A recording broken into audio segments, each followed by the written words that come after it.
The Amityville House Hauntings. So in 1975, George and Kathleen Lutz went to visit 112 Ocean Avenue to see a beautiful three-story Dutch colonial set on the Amityville riverside. But seriously, this house is not beautiful. Even if nothing bad ever happened here, it would still look like it's looking at you. Am I the only one that sees this? The realtor showed it to them and said she wasn't sure if she should tell them before or after they walked through it, but it was the house that the DeFeo murders took place in. The couple discussed it with their kids, and they all decided that they could get over it. They were all set to move in on December 18, 1975. A friend of George's suggested they have the house blessed before moving in since it had such a nasty past. George was Methodist but did it anyway. Father Ray went about blessing the house and wouldn't accept payment. He was basically happy to do it, but said one of the bedrooms upstairs made him feel very uncomfortable. The couple told him they planned to use it as a sewing room, and this seemed to appease the priest. He said as long as no one was sleeping in that room, it should be fine. But then it all started. Cold spots in random areas, general discomfort, jolting sounds during the night, and more.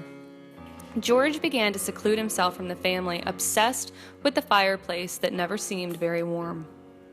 Kathy also began to experience some things. She felt as if she was being touched by an unseen person and would sometimes wake from a deep sleep only to look in the mirror to see her face distorted to look like an old hag.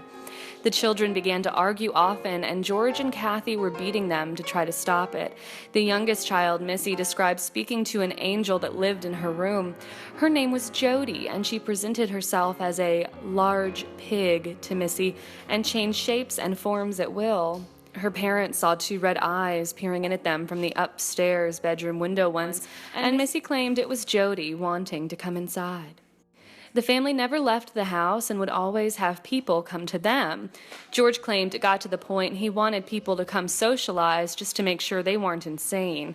Even after the kids had been put to bed, the couple and their guest would hear people walking around upstairs, even though the children were fast asleep.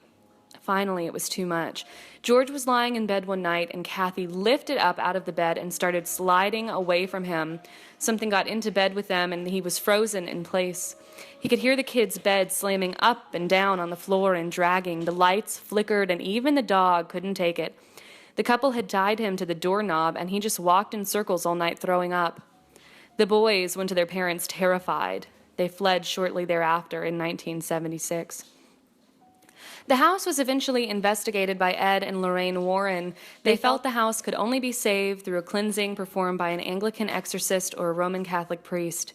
George and Kathy said they weren't willing to take on the responsibility, claiming that anyone who entered, even to help, would be putting their life in jeopardy, and the house was not worth that. They returned the property to Columbia Savings and Loan and never returned.